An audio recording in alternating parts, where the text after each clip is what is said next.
Hey guys, what's going on? It's Rust Belt Collector here with another video. Today we're looking at something a little bit odd and maybe a bit even obscure.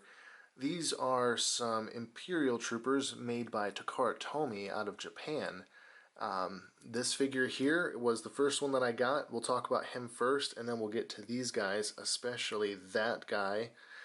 He's more of a rebel because he doesn't want to stand up, apparently. I was actually completely unaware that this brand was making figures, let alone that this brand was actually making licensed Star Wars figures.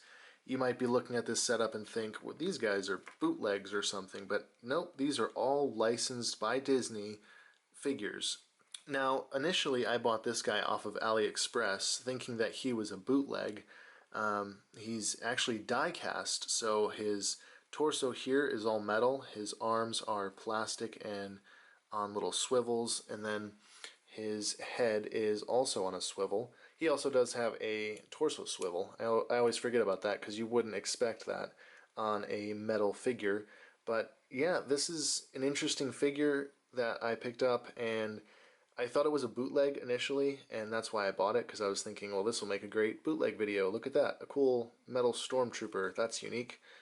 And after I got it and I did some digging, I realized that this is actually, in fact, a real Disney licensed product. There's some on the Disney Store.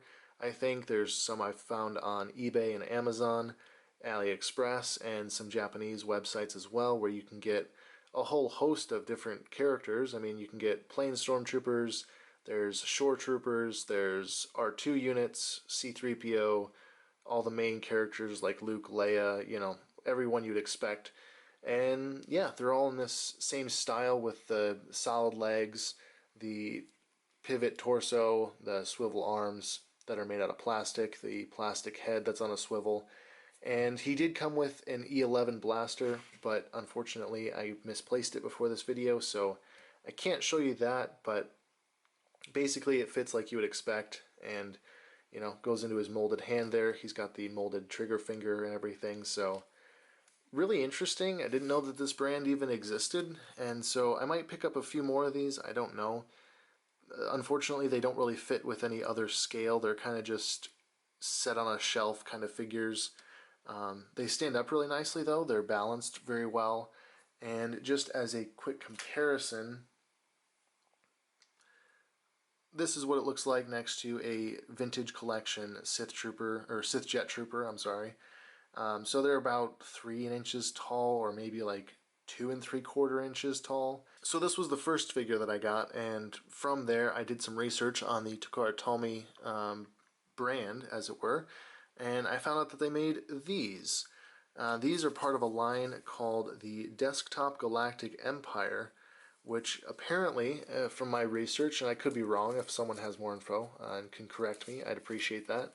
Apparently these are Japanese exclusives, so you have these 5 in a set, and I think, if I remember correctly, there are 3 sets. There's these guys from Rogue One, there's Imperial Stormtroopers and Mud Troopers from Solo, and then there are First Order Stormtroopers from A Last Jedi.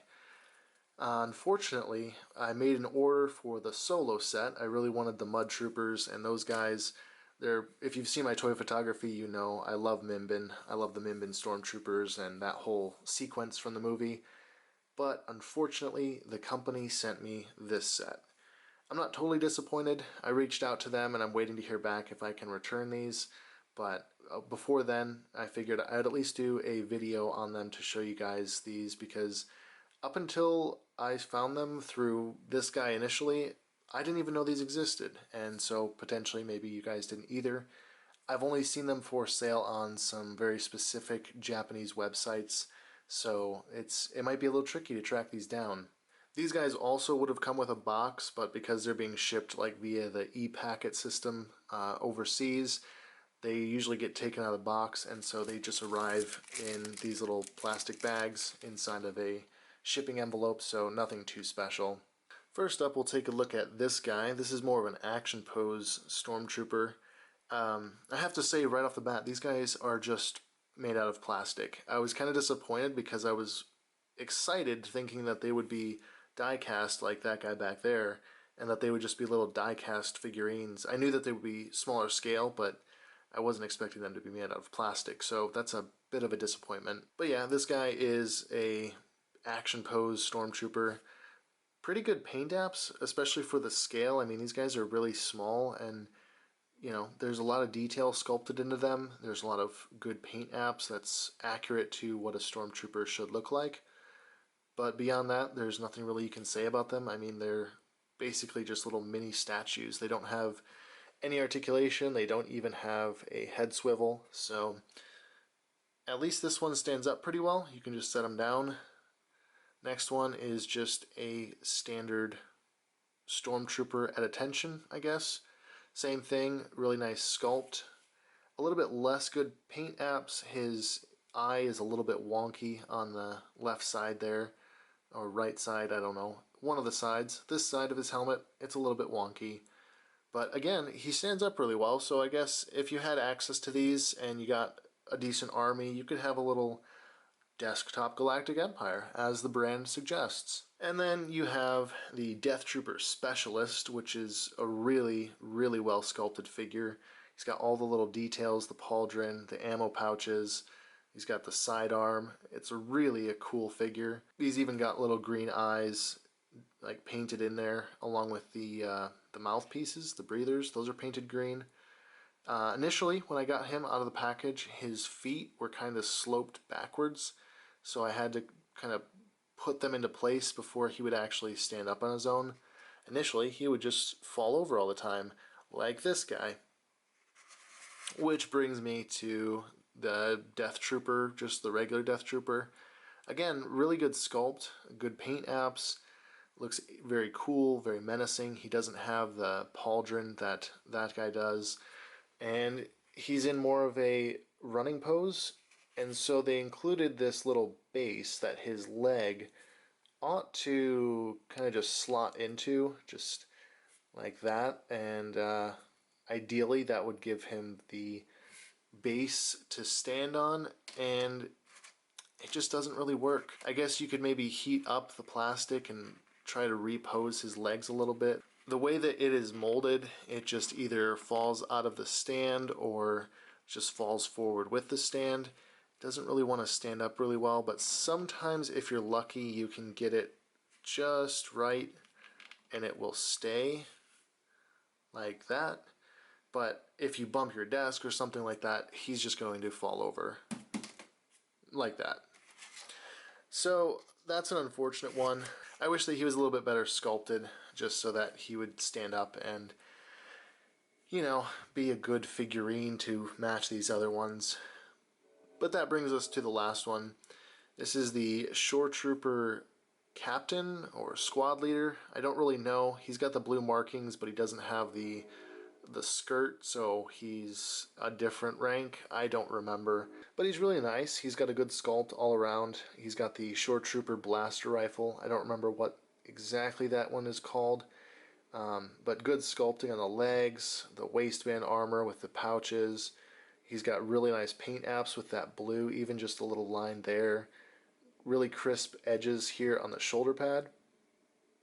The yellow banding, the blue banding on the forearm here. Really amazing detail for the scale. I mean, these guys are tiny. I would say maybe 1.5 inches. I mean, here they are standing next to that same vintage collection Sith Jet Trooper, and they only really come up to his waist. So, I mean, these guys, I would guess, are probably about 2 inches tall, if that. They're not bad, all things considered. They're a cool novelty that I didn't know existed up until now, but overall, I really don't think that they're worth the price point. They're just plastic. They're kind of the kind of toys that you would get maybe in those old like 50-cent slot machine things at gas stations or grocery stores where you'd put 50 cents in and you get a little rubber figure like the little ninjas or something like that, and they'd be in the little plastic balls. And maybe that's what these are. I know there's several toy brands like Acid Rain that has figures that come out of vending machines like that overseas, but they don't have them in America. So maybe overseas these are something like that, more of a little novelty item you'd pick up at a dollar store. But to get them over here, they're a bit more expensive, and I really wouldn't necessarily recommend them. They don't do anything, they're not anything special, so I just thought I'd make a video about them to showcase them and let the collectors know that, hey, there are these interesting Japanese exclusives out there floating around the market, and you can pick them up if you really are desirous to own them. But beyond that, there's not really much else to say, so I hope you guys enjoyed my ramblings about these, and you maybe learned something along the way. I don't know. As always, there's a link down in the description to my social media where you can check out my toy photography. I really do appreciate all the people who have followed and liked my photos. It means a lot to me. If you liked this video, I would appreciate it if you'd hit that like button. Consider subscribing if you're new to the channel. I'm continually trying to put out new content with reviews, custom corners, and also bootleg videos that I do. There are plenty more videos coming out soon, so stay tuned for that. And as always, I will catch you in the next video.